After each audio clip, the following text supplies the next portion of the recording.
En el 4.5 tenemos, a partir de un escenario, modificar las capacidades de la empresa para aumentar la seguridad. Entonces en esto tenemos formas de aumentar la seguridad utilizando firewalls, como ya hemos visto, que controla el tráfico entrante y saliente de una red. Lo hace filtrando el tráfico basado en reglas del firewall y permite solo el paso del tráfico autorizado. También tenemos las listas de acceso, eh, que estas controlan. Las listas de control de accesos son reglas implementadas en routers y firewalls para identificar qué tráfico está permitido y qué tráfico está denegado. Las reglas dentro de una lista de control de acceso proporcionan una gestión basada en reglas para el router y controlan el tráfico entrante y saliente. Básicamente estas reglas pueden ser en un firewall, por ejemplo, el bloquear cualquier tráfico en el puerto de 80 HTTP o HTTP. Okay, siguiendo con los firewalls, tenemos puertos y protocolos que las redes no admiten automáticamente todos los protocolos disponibles. En cambio, los profesionales de tecnología de información identifican una necesidad basada en los objetivos organizacionales y habilitan los mejores protocolos para satisfacer esa necesidad. Ejemplos de protocolos comunes incluyen SSL, TLS, FTP, SSH, SFTP, IPsec, TCP, UDP. Después voy a poner una lista donde con los protocolos más comunes que tienen que tener memorizado también con el número de puerto para el examen. Siguiendo con tenemos también subredes filtradas, que es también conocida como una zona desmilitarizada, que es una zona de seguridad entre una red privada y el internet. Entonces, por ejemplo, en esta imagen tenemos el firewall 1, firewall 2, y aquí entre estos dos tenemos esta zona con el mail server, web server, que está protegida por firewall 1 y firewall 2. Y aquí tenemos el internet público, y esto lo hace después, lo transforma, lo convierte en redes privadas. Tenemos diferentes tipos de firewalls basados en red, que significa que protegen una red entera. Esto significa que se vende como una unidad de hardware, ya que contiene todo el software necesario para funcionar como un firewall. Los firewalls basados en red también pueden venderse como dispositivos virtuales, listos para ejecutarse en alguna plataforma de virtualización. También un firewall basado en red tiene dos o más tarjetas de interfaz de red, o NIC, Network Interface Card, y todo el tráfico que entra y sale de una red. Lo hace filtrando el tráfico basado en las reglas del firewall y permite solo el paso del tráfico autorizado.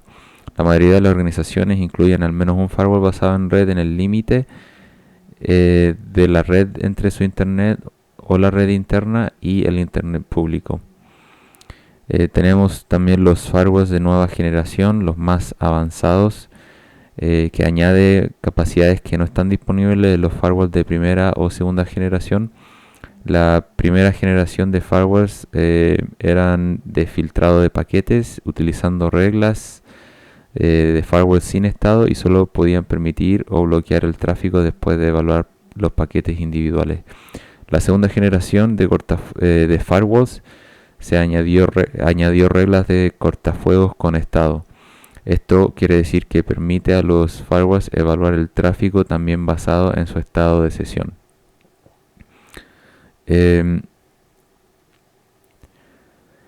También los firewalls de nueva generación pueden hacer todo lo que hacen los firewalls normales, incluyendo el filtrado de paquetes, que inspecciona cada paquete individual de datos y bloquea los paquetes peligrosos o inesperados. inspección de estado, que es examinar los paquetes en su contexto para asegurarse de que forman parte de una conexión de red legítima, y conocimiento de VPN, que son capaces de identificar el tráfico de VPN encriptado o cifrado y así permitir su paso. Tenemos el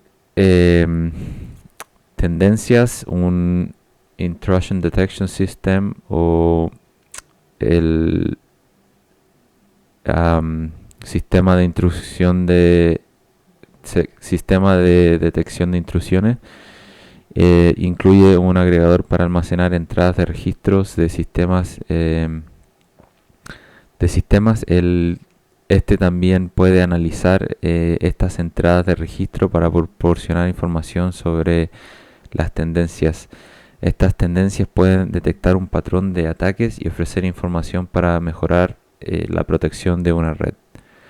Y también tenemos firmas, que cualquiera de estos dispositivos de detección de intrusiones puede detectar ataques basados en firmas, anomalías o ambos. Los IDS basados en firmas, a veces llamados en definiciones, utilizan una base de datos de vulnerabilidades conocida o patrones de ataques que son conocidos. Puede detectar patrones cuando la base de datos de firma incluye las definiciones de ataque. El proceso es similar al que utiliza el software de antivirus para detectar un malware. Tenemos filtro de web, que es proxy centralizado versus basado en agente. La mayoría de las organizaciones utilizan servidores proxy centralizados que se sitúan en la red en una ubicación estratégica donde pueden interceptar y analizar las solicitudes de los usuarios. Entonces, generalmente se conectan en internet y hay un proxy server que se comunica con los usuarios. Todo esto en un network interno. También es posible realizar el filtrado de contenido utilizando un enfoque basado en agentes, donde el filtro reside en el ordenador de cada usuario o en el equipo del computador. Y el filtro recibe una política del servidor, donde hay un centro de política centralizado de la organización, pero luego la aplica directamente en el sistema del usuario. Tenemos el escaneo del Universal Resource Locator URL. Muchas compañías de terceros venden listas de suscripción para filtrado de URL. Estos sitios rastrean en internet en busca de sitios web y los categorizan basándose en lo que las empresas típicamente desean bloquear. Las categorías pueden incluir sitios conocidos por contener, por ejemplo, código malicioso, contenido indeseable como juegos o pornografía. Tenemos categorización del contenido. Un servidor proxy también puede examinar las solicitudes de los usuarios para asegurar que cumplen con las políticas de seguridad y el contenido de la organización antes de pasar la solicitud a un servidor web remoto. Tenemos reglas de bloqueo que restringen el uso del internet o del web. Siempre que un usuario intenta acceder a un sitio, en la lista de bloqueo del filtro de URL, el proxy bloquea esa solicitud. La reputación de un sitio puede influir en la decisión de estar o no estar en la lista de permitidos. Seguridad del sistema operativo. Tenemos política de grupo, que permite a los administradores definir estas políticas de seguridad para usuarios y para computadores. Estas políticas, que colectivamente se refieren como objetos de política de grupo, GPOs o GPOs, se basan en una colección de configuraciones individuales de política de grupo. Seguridad del sistema operativo. Tenemos el C-Linux. Security Enhanced Linux es uno de los pocos sistemas operativos que utiliza el esquema de control de acceso obligatorio. Fue creado para demostrar cómo el esquema de control de acceso obligatorio, o MAC, puede ser añadido a un sistema operativo. Una política de sí, Linux es un conjunto de reglas que sobrescriben los permisos estándares de Linux. Sin embargo, incluso si una política de Linux está en lugar, no necesariamente se hace cumplir. Y si Linux tiene tres modos. El modo de cumplimiento que hace cumplir la política de si Linux e ignora los permisos. El modo permisivo no hace cumplir la política de si Linux, pero en lugar de eso utiliza los permisos. Y el modo deshabilitado no hace cumplir la política de si Linux y no registra nada relacionado con las políticas. Implementación de protocolos seguros. Selección de protocolos. Las redes no admiten automáticamente todos los protocolos disponibles. En cambio, los profesionales de tecnología e información identifican una necesidad basada en los objetivos organizacionales y habilitan los mejores protocolos para satisfacer esa necesidad.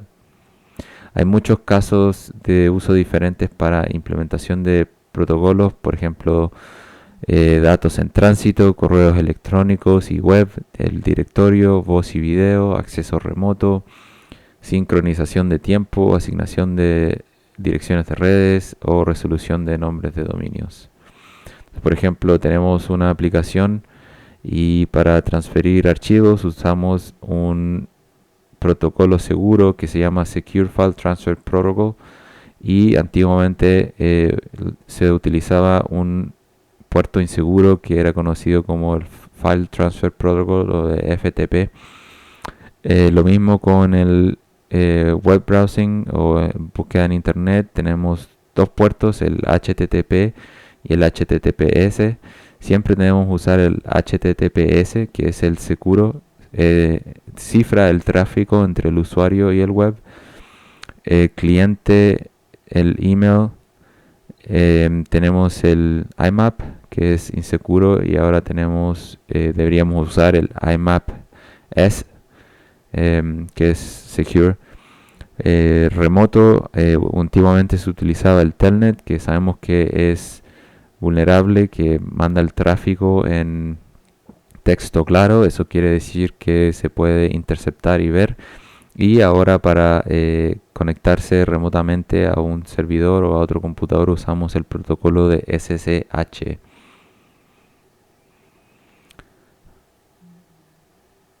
Selección de puerto. Tenemos también que puedes filtrar el tráfico basado en puertos lógicos. Por ejemplo, si quieres bloquear el tráfico HTTPS, puedes crear una regla para bloquear el tráfico en el puerto TCP 443. Ten en cuenta que puedes elegir bloquear el tráfico entrante, el tráfico saliente o ambos. El nivel más básico, los administradores desactivan los puertos no utilizados. Esto es una práctica muy importante en la seguridad. Y al seleccionar puertos, solo seleccionan los puertos que son esenciales para la organización y desactiva cualquiera que no lo sea. Modo de transporte, el tráfico de TCP/IP es bien orientado a la conexión tráfico TCP o sin conexión tráfico UDP.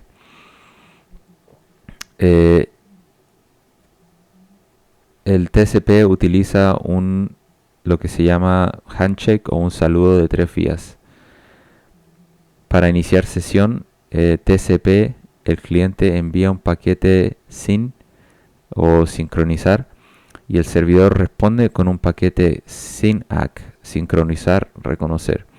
Y el cliente después completa la tercera parte de saludo con un paquete de ACK o de acknowledgement para establecer la conexión.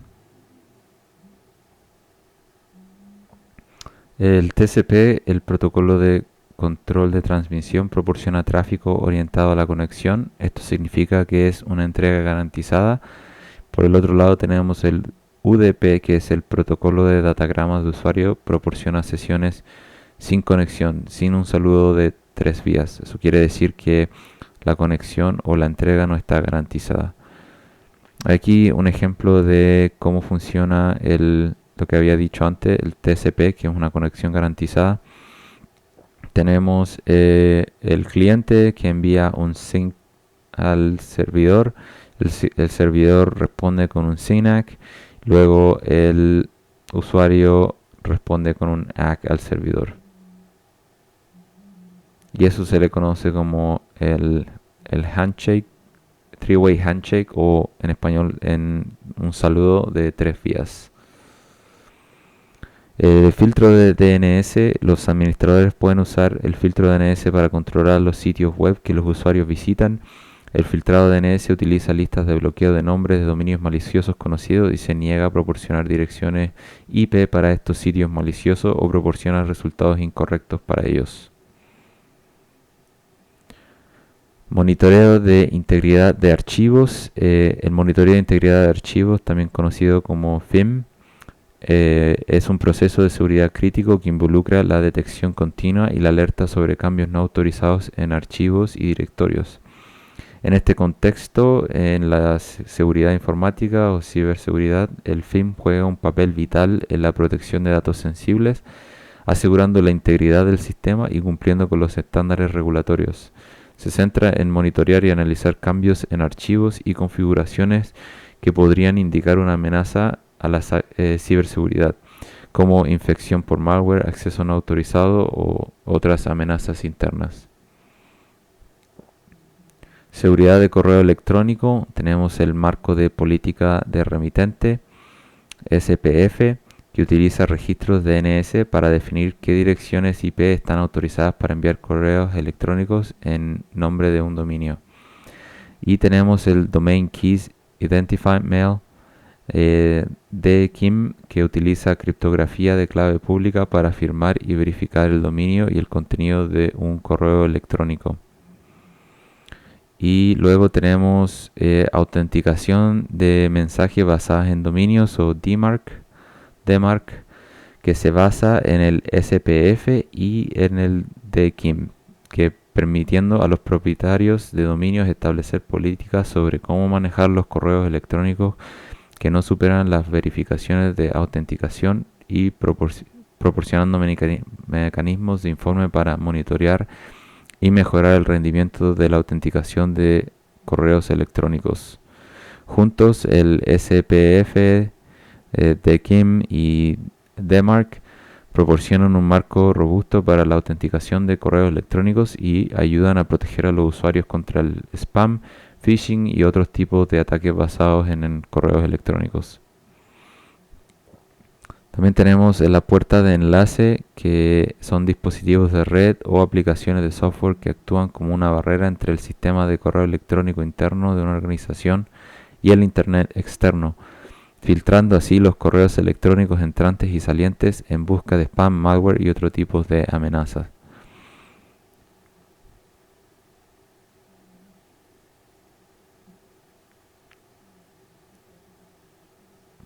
Prevención de pérdidas de datos, DLP, Data Loss Prevention, que es la exfiltración de datos, es la transferencia no autorizada de datos fuera de una red.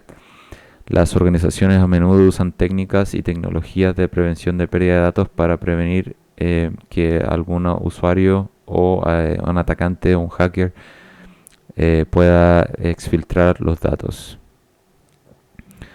Por ejemplo, se pueden bloquear el uso de los USBs, controlar estos medios extraíbles. También se puede examinar los datos que salen y detectar muchos tipos de transferencia de datos no autorizados. Tenemos el TLP, Data Loss Prevention, basados en red, que todo el tráfico que sale desde la red se dirige a través de un dispositivo que puede examinar este tráfico. Los administradores pueden configurar el DLP para buscar palabras, frases o cadenas de caracteres específicas.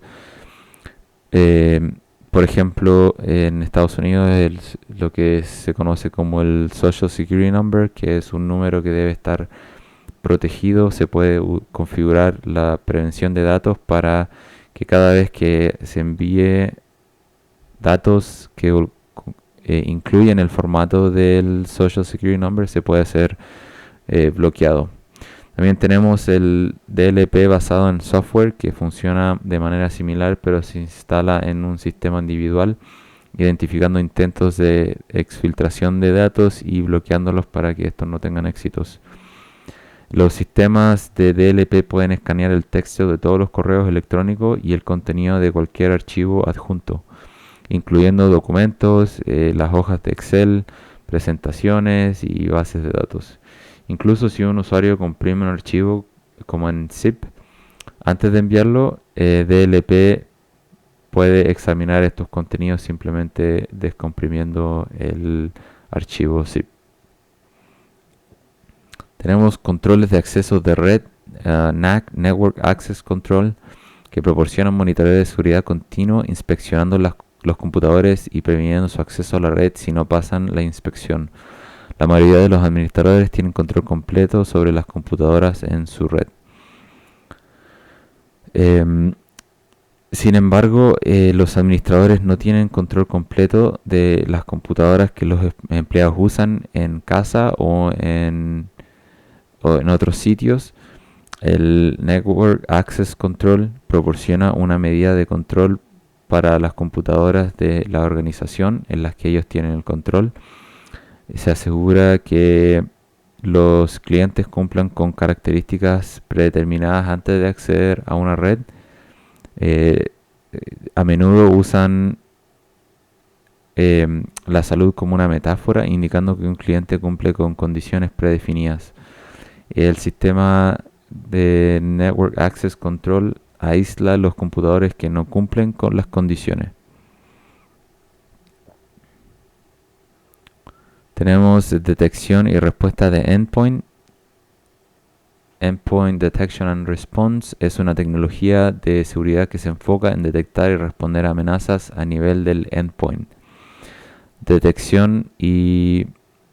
me olvidé decir. A menudo se utilizan técnicas avanzadas de análisis de comportamiento para identificar actividades sospechosas y contener amenazas antes de que puedan causar daño.